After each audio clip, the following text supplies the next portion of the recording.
Uy, ang ganda nito. Ano to, pechay? Ano, yung Bok parang Bokchoy? Chinese, ano, pechay. Chinese, ano? Bokchoy? Ganda, ano? Bakit kaya ano to, nagpumpun, tinali? Ayun, nakatali Kaya pala. nga, oh, ang galing ng kanilang, ano, kalamansi. Mula doon, pababa, may kalamansi, no? Ganda. Tapos ito ay rambutan, hilaw pa. Oh. Ay,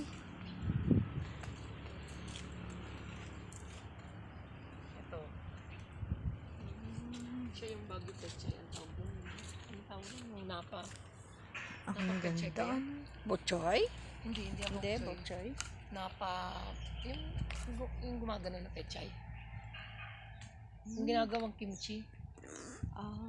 Napa. Oops, huwag kang munang ulan na malakas. Oo nga. Baka umambon-ambon.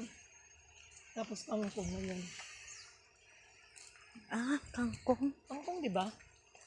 Ayan, Oo, katabi oo, ng bok, ng, ay, itong bok choy, te. Ito. Ay, oo. Tapos kangkong. Tamo, everywhere there's calamansi. Dalawang klase yung kanilang kangkong. Yun, saluyot yun, no? Ayun, no, saluyot. Ayo, yung malaki. Ito yung Chinese. Ano tawag ito? Chinese kangkong. Ayun. Chinese kangkong yan, di ba? Oo. Yung maliliit matutuloy. Ay, ang gandito. Ang ganda. Ang Yung ganda. daming ano ng kanila. Ay, umambon-ambon. Balik tayo. Meron daanan dyan? Ate, ano nga pangalan nito? Yung, ayun, passion fruit. Ang daming bunga. Ito, ano to? Passion. Yung cabbage, oh. Kailan ang harvest? Passion fruit kaya yata eh. Yan, parang ilaw.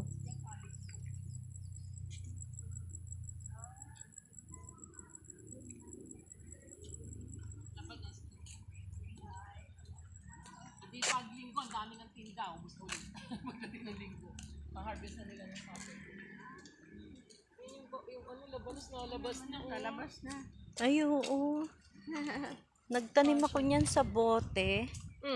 Ganyang kaliliit. Ganyang kaliliit. Buti ba naman Kahit po sa ano, sa batya po na sira. Kung may batya po kayong sira. Pwede doon po, lalaki ang bunga. Ay, ang tawag yan, O, laman. tapos o,